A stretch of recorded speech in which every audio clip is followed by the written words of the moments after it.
Okay, very good. Good afternoon, everyone, and welcome to the Urban Chamber of Commerce virtual meeting. That's right. In this day and age, we're doing a lot of things virtually, but we want to make sure that we continue to provide you with the programming necessary to help you grow and in some cases start your new business. And today we'll be talking about our businesses that are already in progress and seeking to grow.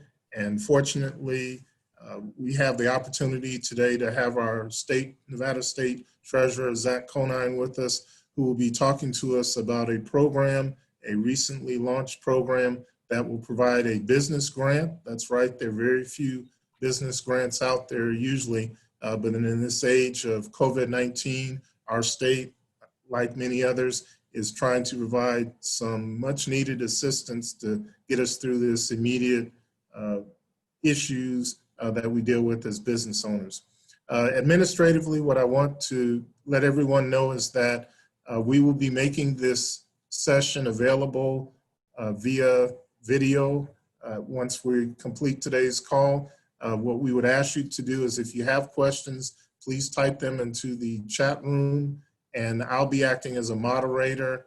I will ask the question of our panelists, and today's panelist is our state treasurer, and then that will also allow us to follow up with you.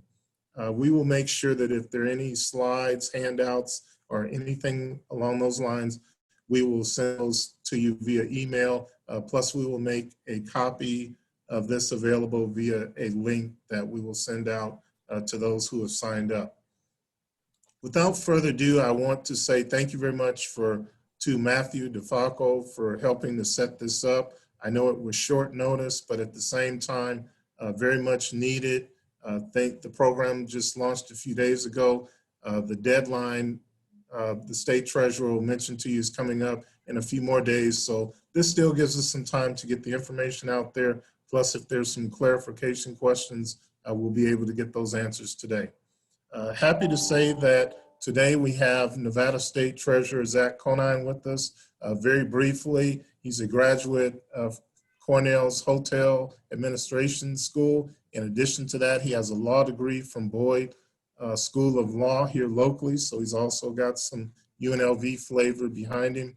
But one thing I really appreciate is that he has been a small business owner himself, and even to this date still figures out a way to help out small businesses that are either in their initial startup stage or in their growth stage. So I think he brings a lot of information to the table. And then at the same time, what I appreciate is that he's been in our shoes as small, diverse business owners. So without further ado, what I'd like to do is turn control of today's webinar over to our Nevada State Treasurer, Zach Conine. He'll give us a brief presentation, highlight the grant program, and then from there we'll move into any questions you have. And again, if you think of things, even as he's making his presentation, please type those questions into the chat room. If you will, Treasurer Conine, please take it away.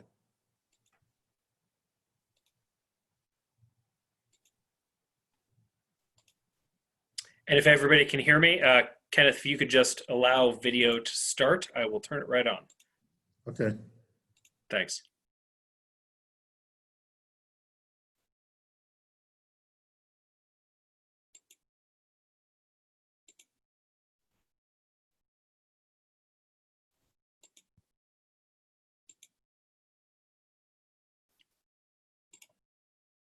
Okay, hello everyone. Thanks so much for having me today at this Urban Chamber discussion. Really appreciate Ken taking the time to set this up, and thanks everybody for attending, and certainly anybody who's watching later on down the road, please make sure to reach out to the Urban Chamber and thank them for bringing you this information. Wanted to talk a little bit about the Treasurer's Office, just real briefly in case anybody doesn't know who I am. I am Zach Conine. I'm your Nevada State Treasurer. Treasurer is one of the 6 constitutional officers here in Nevada. There's the governor, the lieutenant governor, the secretary of state, the attorney general, the treasurer, and the controller. Now, a lot of people say, well, what does the controller do and what does the treasurer do? Think about it this way. The controller is the chief accountant for the state, and Controller Byrne makes sure that we know where all the money is and we're keeping track of it appropriately. And I'm the chief investor of the state. So our office is responsible for investing the funds. Basically, anytime cash or cash equivalents hit the state, we take control of them and invest them in between the time that the state gets them and the time that we need to use them to pay for expenses. So outside of investments, we also manage cash flow throughout the state. So if you ever get a check from the state of Nevada, it probably has my signature on it. We also manage all the credit card transactions and anything else coming into the state. We're also responsible for debt issuance. So the state oftentimes will issue debt to pay for things like roads or bridges or schools or the rest. And our office puts out that debt and raises those funds.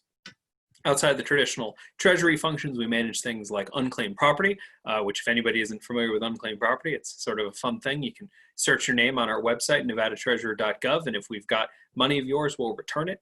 Unclaimed property comes when businesses, for instance, have to turn over property for, say, checks that weren't cashed or rebates that weren't cashed, deposits, money that gets left in safe deposit boxes or perhaps in a savings account when the bank loses track of you. So to date this year, we've returned $46 million of Nevadans' money, which we're really happy about. And in addition, we've got about $830 million in the bank, in the trust fund, waiting for people to show up and claim it. So definitely encourage both businesses and individuals to go and check and get that money. Lastly, we manage all the college savings programs in the state. So we've got about $26 billion worth of college savings assets. We also manage prepaid tuition, the Millennium Scholarship, and a program called College Kickstart, which gives every kindergartner in public school $50 to kickstart their college savings. So we could talk about all that stuff forever, and gosh knows I like to, but here we're going to talk a little bit about the Commercial Rental Assistance Grant Program, which is a partnership between our office and the Governor's Office of Economic Development, or GOED. Now I'm going to put the link to the program in the chat box right now, but you just go to goed.nv.gov and look for the first link, and that'll take you to the program. Now, this Commercial Rental Assistance Grant Program is sponsored by and paid for through our Coronavirus Relief Fund dollars. Now, that's money that the state got through the CARES Act, as well as Clark County and City of Las Vegas, and then we've pushed it down to other cities and municipalities in order to deal with the response and the recovery. Now, our office has had nothing to do with the public health piece of the crisis, and that's a good thing for everybody because we're not medical professionals, and we should leave that in the hands of medical professionals. But what we have been really working on is making sure that the economic recovery can be as effective and as quick as possible. And to that end, we looked at the 2008 recession and what things happened then that we wanted to try to avoid this time. And evictions were obviously high on that list. Now, we also have a rental assistance program for residential, and happy to answer questions about that later on. But the commercial rental assistance grant program is up and running right now. You can go to that link right now to apply. It takes about 15 minutes to fill out the first page of the application, and then we get in contact with you for the rest of the information. But let's talk a little bit about that program. Number one, it is open now. It closes on Monday at 5 p.m. So this coming Monday, so the 31st at 5 p.m., it closes. We're always looking at the rate of adoption of the program, whether or not we've used all the monies. And of course, if there's still capacity left over, we might extend the program, but I encourage all businesses to go and apply for it now. CRAG funds, CRAG, C-R-A-G, Commercial Rental Assistance Grant Program funds, can be used towards future or past due commercial rent. So let's say you're a business and you haven't been able to make all your rental payments, you can apply for this program. Let's say you're a business and you've used your funds that have been coming in to pay for rent, but you have other vendors who are now behind because you've been paying rent, but you haven't been paying, say, a food supplier. You can use this money to prepay rent going forward, and that'll give you a little bit more capacity to catch back up on those other vendors. Eligible entities can receive up to $10,000. Fund awards will be based on the actual cost of rent and any applicable charges due under a lease, but can't include payments to property taxes or certain utilities, and that's just a control of the federal funds that came into the program. So let's talk about eligibility. Individuals, businesses that are eligible have a license within the state of Nevada. That's obviously very important. You have to have owned your business for more than 6 months. You have to have a lease that you can point to. This is open for any business that is legal under the federal guidelines, which for the most part means any business except home-based businesses, because obviously unlikely to have a lease, or cannabis-related businesses because of the federal prohibition. And once you apply, What happens is we're really trying to prioritize businesses that haven't gotten access to funding before. So for instance, businesses that are classified as DBEs under the Nevada Revised Statute, which is businesses that are owned by individuals who are minorities, women, veteran-owned, and we've added to that businesses owned by individuals with disabilities, or, and this one's important, nonprofits. So nonprofits have been kept out of a lot of these rental assistance programs. In the past, it was difficult for them to get access to PPP funds, the Paycheck Protection Program, but you are eligible if you're a nonprofit to apply for these funds. So we certainly encourage you to. Like I said, the application period is open now again until Monday at 5 p.m. And if anybody has any questions about that program, they should certainly reach out to our office, and I'll put the email address in the chat box as well. But with that, happy to answer questions about anything I can as it relates to CRAG or literally anything else. Okay, thank you very much, Treasurer Conine. Here's what I'm going to do. I was going to use the chat room, but I don't see any question. Okay, yeah, there we go. First question is, if you receive PPP funds, are you able to get these funds?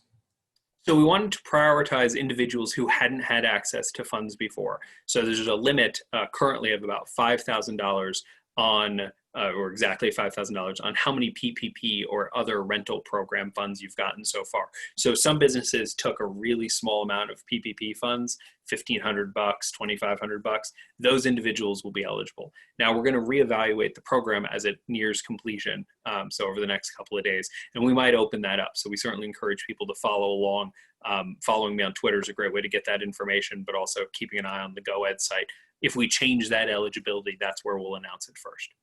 Okay, so actually this is great because this will allow me to do some follow-up that I know. I spoke to several of my businesses when I first put this out there, and first question is, if you received idle funds, are you using the same eligibility requirement of $5,000 for idle funds as well? That's a great question. So the eligibility requirement is just on PPP or other rental assistance programs. For instance, Clark County had a rental assistance program, and if you took more than $5,000 from that, you would be excluded from this under the current eligibility rules. And again, our goal there is to really focus the dollars on companies who haven't gotten funds before. EIDL, totally separate program, and because that's a loan, not a grant like this program, those individuals would not be ineligible. But I encourage anybody who's not sure about their own ineligibility to read through the program rules, try to apply, and then that'll give us your information. We can let you know whether or not you're eligible for this program, but we'll also have your information for future programs or any adjustments to eligibility. Okay, thank you. And again, that's always the best thing is to apply. Don't rule. That's one of the things we tell people here at the Urban Chamber of Commerce is don't self-eliminate yourself. Apply, read it as best you can, yes, but go ahead and apply or at least talk to someone in the office of origin and let them determine whether you are eligible or are not eligible. Follow-up question is that can you retype in the application website again? I think some people may have joined a little bit late, so it may not be in their chat stream yet. Sure, yeah, of course. And then, you know, to your point, Kenneth, I think that's a really good one. We encourage people to reach out if they need help. And perhaps they're going to find out that they're not eligible for this program, but we can point them in the direction of another program where they might be eligible. Or if another program comes into place or gets additional funding later on down the road, we have their information and we can reach out to them and let them know. But we encourage people to reach out to as many people as they can to get help. This is not a time to bury your head in the sand and hope it's going to sort itself out. I think there are tools out there for small businesses, but you need to go find them. Absolutely. Again, boy, you're stealing our thunder here, but it's great. That means you're right on target. One of the things we told people recently is you're not alone, as well as don't suffer in silence. So absolutely would encourage people to reach out to your office. Today's a perfect example. I want to say thank you again for being willing to do this webinar focused with our Urban Chamber members and beyond so that we can get the information out there. I want to come back to something you mentioned. Right now, there's a $5,000 requirement. But I know I've talked to several of my members. I also passed this on to Matt DeFalco, that I have several members that I know they need these resources, but they're over the $5,000 limit in terms of PPP funds. So when do you anticipate us being in a position to advocate for having that eligibility requirement possibly changed? And how do we stay in contact as a chamber and as our members so that should something change, we'll be in a position to immediately take advantage of it?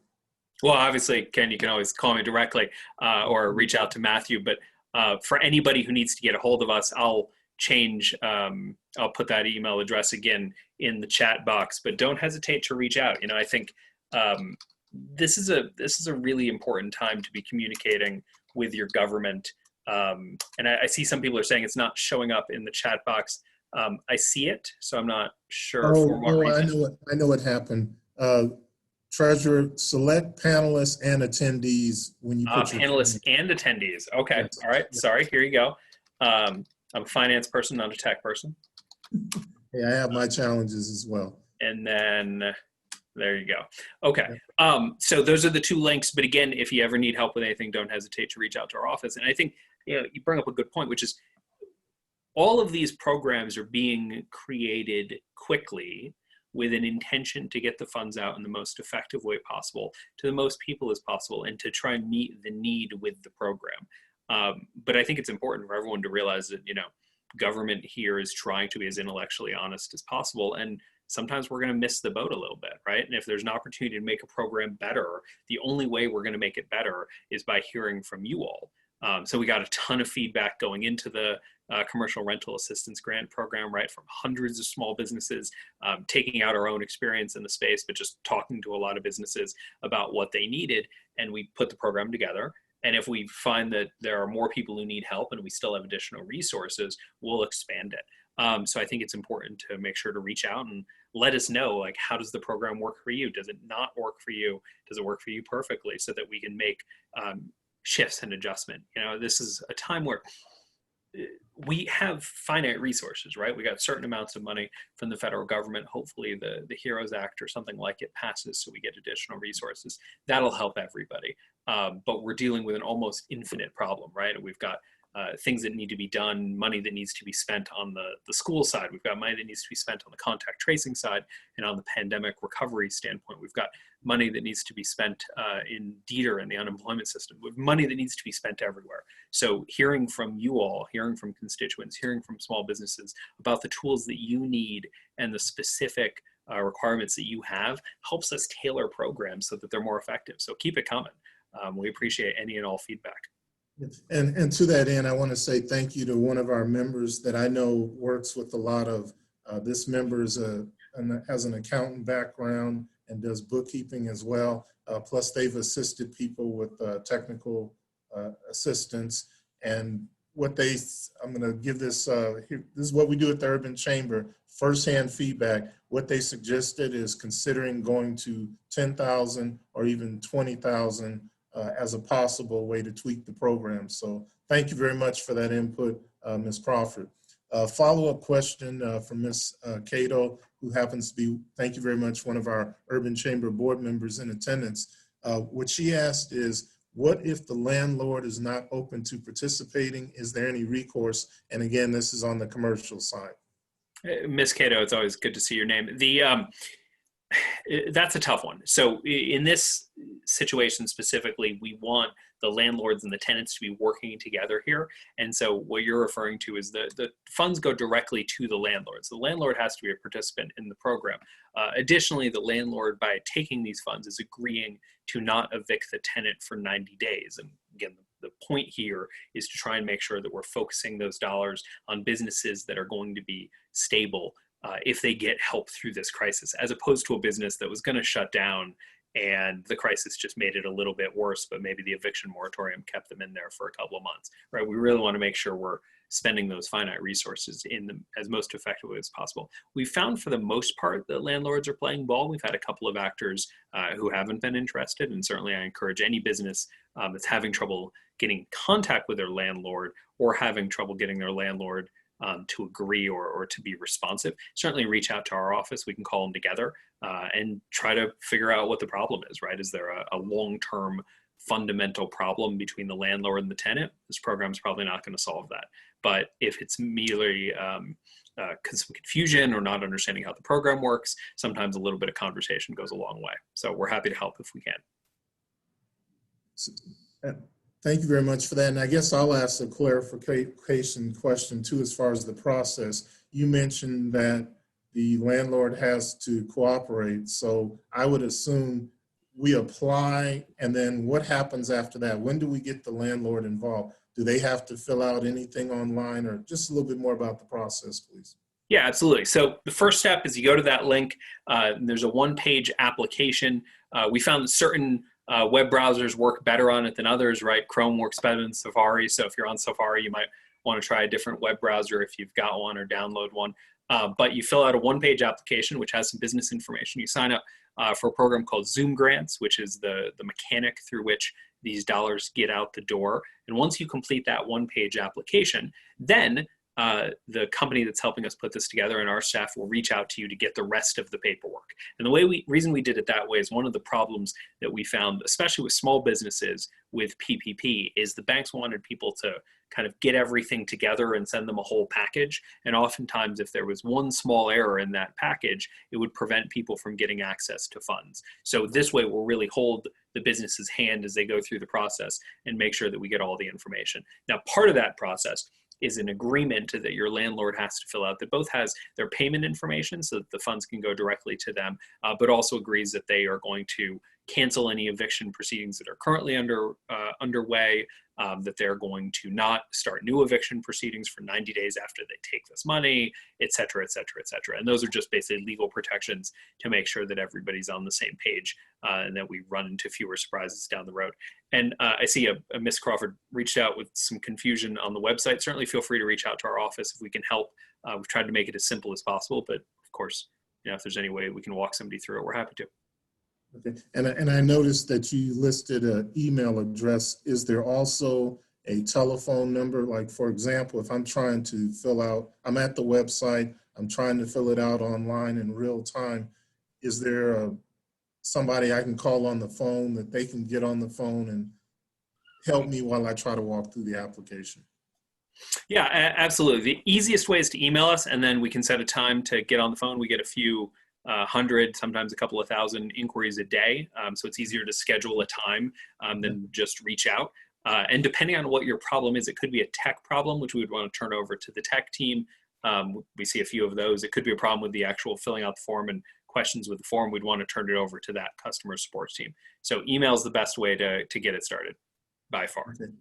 Okay, that'll work. And then let me ask, let's say that I've completed the application, my landlord is done, they've agreed to the negotiations, they've signed off on their agreement.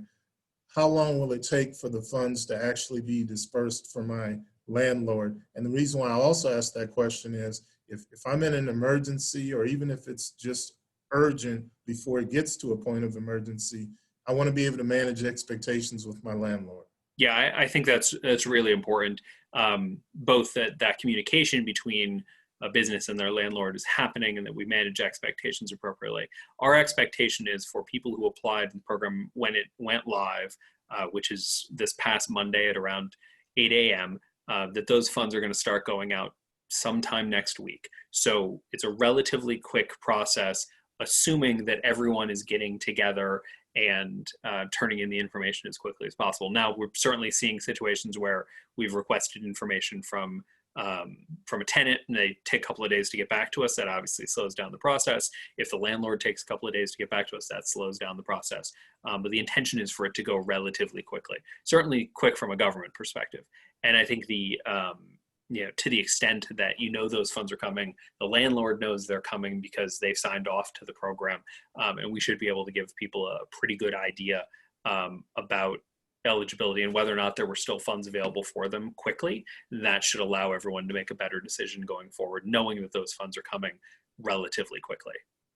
And point of clarification on that, when you say getting your application in by 5 p.m., what that means is get your application in And then if there's some follow-up paperwork or phone calls or a meeting that needs to be held, that doesn't count against you. You don't have to have everything all Correct. together. Get the Yeah. application in by 5 p.m. on Monday. It's absolutely right. The one-page application that's on the phone, name, the amount of money you're requesting based on the criteria of the program, and some other very, very basic information. That's all you need to get done by 5 p.m. And then we'll reach out to you to get more information. Just that first step needs to get done. And the reason, just so everybody knows, the reason for that is because we want to make sure we prioritize the funds appropriately. We had to make sure we got in the universe of people who were going to apply first, so that then we could say, okay, businesses that took the hardest hit from a revenue perspective, that happen to be owned by women, minorities, individuals with disabilities, veterans, or nonprofits. We want to make sure those move to the top of the list. And in order to do that, you have to have kind of a defined universe. So that's why the application will open and close, so that we make sure that we prioritize funds in the way that we wanted to from a policy perspective. And that's definitely appreciated, because one of our sources of frustration, even right now, is the fact that when the PPP funds and some of the other things were done, it was done in a manner where large companies, or even if they were quote unquote a small business, they still had around 400 to 500 employees. Big difference between a company that big and the resources that they may be able to hold off on versus our smaller, if not micro businesses. They got edged out, let alone some of the banking relationships that we didn't have that maybe a bigger company had. So I'm glad you're doing this in a tiered, focused manner to try to make sure that our small, diverse businesses are in line first. So thank you for that. Yeah, of course. I mean, it was really important to us when we saw what happened with PPP. And I don't think anybody did anything malicious there. They just, if you had an organization that had a lawyer on staff and you had a CFO on staff, and you could put a very nice whiz-bang package together and send it off to the banking relationship that you talk to every day, there's no reason why the bank wouldn't prioritize that business, right? They had no incentive not to, and it was easier, right? They already had the relationship. The problem there, of course, as you know, is that we have some systemic problems when it comes to getting capital into certain communities. We have some systemic problems when it comes to getting access to banking. And frankly, aid programs typically get developed by someone who hasn't been in the space before, and they're just kind of doing their best job to get the money out the door. So when we put this together, we knew that that was a problem, and we wanted to try and rectify at least part of the situation. And, you know, gosh knows, I wish we had the kind of money that the PPP program had in order to try and really right that ship, right? Because, I mean, the PPP program, the average loan or grant in Nevada is over $150,000. We don't have that kind of cash, but, you know, to the extent that we can rectify that problem a little bit, it was important to us to try. Okay, and I had Mr. Williams typed his question in the Q&A instead of the chat room, but just so we'll cover it again, his question was, are you still eligible to apply if you receive PPP funds? So if you could, please go through the current requirements again, with us understanding that we may make an effort to get them adjusted later regarding PPP funds. So I see his question said PPE, but I'm assuming he means PPP, the Paycheck Protection Program, as opposed to personal protective equipment. But if not, I can happy to go back to it. But from a PPP standpoint, the current limit is $5,000. So if you took more than $5,000 in PPP, you are not eligible for the program. With that said, certainly encourage people to reach out. That's a level that we're looking at, try and figure out if we can expand it and still make sure that we prioritize the types of businesses that we want to prioritize, and make sure the money gets out the door to people who really need it more, right? Who their need is more acute. I know that everybody needs help right now, but we want to make sure we focus it. So right now the limit's $5,000, and certainly, you know, follow us on Twitter and keep an eye on the site, because if we're able to change it, we'll certainly expand it. There we go. And let me ask Treasurer Conine, can you put your Twitter handle into the chat? That way people can follow you on Twitter as well. I know there's oftentimes better ways to get information out, but what we found is that Twitter as a mechanic helps us reach communities that we don't typically reach. So we're trying to, you know, it'll be everywhere, but that's a pretty good place to find it. And we do the same thing. We encourage people to follow us on our various social media here at the Chamber. And I'll type it in a few minutes. There's on Facebook, there's Urban Chamber of Commerce -Nevada. On Twitter, it's @Urban Chamber. And then for Instagram, that's right, we're on the gram. I like to say that because it makes me feel a little bit younger. But Yeah. on the gram, we're Urban Chamber of Commerce. And we're putting our updates out, plus when we do webinars like this. So for example, stay tuned. We already know that we are going to advocate for a higher PPP eligibility level. So as soon as that changes and we get word of it, we will make sure we communicate that and push that information out on our social media channels so that in turn, many of you can pass the word out. For example, I want to give props. Don't want to slight anyone, but I see Pastor Kelsey West on here, and he does a good job of sharing our information. He has some of his parishioners that are small businesses, but then he's active in the community overall. So again, that's another way that we get the word out about opportunities like this. So thank you for doing that. Thank you, Pastor. I appreciate that. Okay, question is, was there a problem with the address entry slots on the application? I can't move past the first page. Depends on your browser, but take a look on the bottom. You might be able to slide to the left and right and get to that next button to go to the next page. But also definitely feel free to reach out to our office. We can walk you through it. If there's some sort of tech problem there, we're happy to fix it.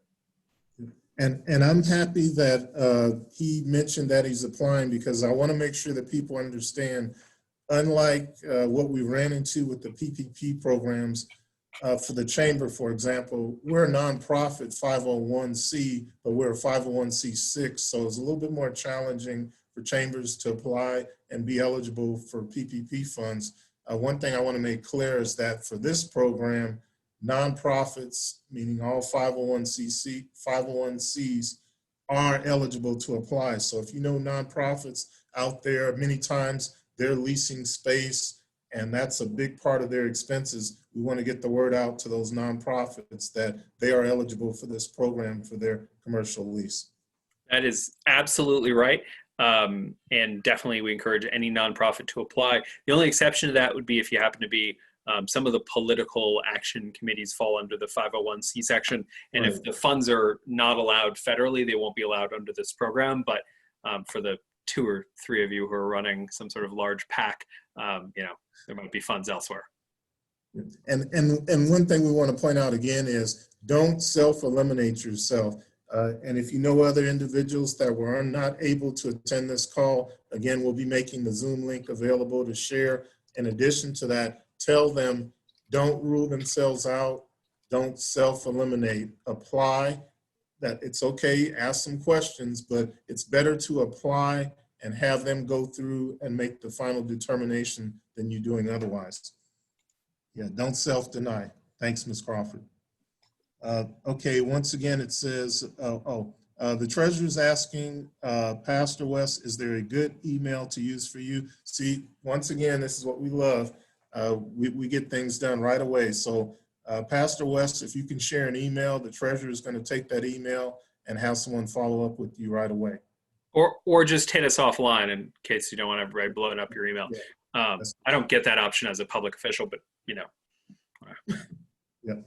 Okay, let's see. I see we had a few more people.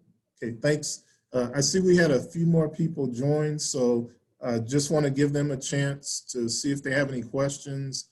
Again, we already talked about the fact that we are going to advocate to have the $5,000 PPP eligibility requirement raised. What I want to tell our members in particular very quickly is that this is the reason why we do these calls. I already talked to Matthew as well via text, and then again today via phone. When these programs are coming out, if they're not working the way they need to work, please let me know, or in a case like this where we have the treasurer, the original source on the webinar, let's let him know and give him input so that as we move forward, we can change the programs. I will say this right now, there are a couple other programs that some of the local jurisdictions are doing. We intend to advocate and give them similar feedback that we need to change the requirements that put a limit on our ability to access these resources because of other things that you may have responsibly done and proactively done. So enough of that. Let me go through, I don't see any other questions here. So let me ask you, Treasurer Conine, do you have any final words or anything you want to, I noted in your bio that you've been a small business owner, you've helped startups, and you continue to help startups when you're not in the role that you are as treasurer. So any final things you want to share with us in terms of the program or just in general getting through what is a very challenging time as a small business owner? Yeah, it's a great question. I think that the best thing that's come out of this pandemic, I believe, is maybe an increased willingness for small businesses, for individuals, for Nevadans in general, to reach out to their neighbors when they need help, right? And I think that being willing to ask for help is an exceptionally important skill to have for any small business owner, for any entrepreneur, because oftentimes you need help. And sometimes the only way to get access to that help is by reaching out. And you might not know the answer. A lot of times we don't know the answer. Kenneth doesn't know the answer because there's a lot going on. But if you reach out to people, they can point you in contact with other people who are being successful during the pandemic by modifying or pivoting their business. People are being successful by having a bigger internet presence, perhaps when they used to be maybe in people's faces more often selling their product.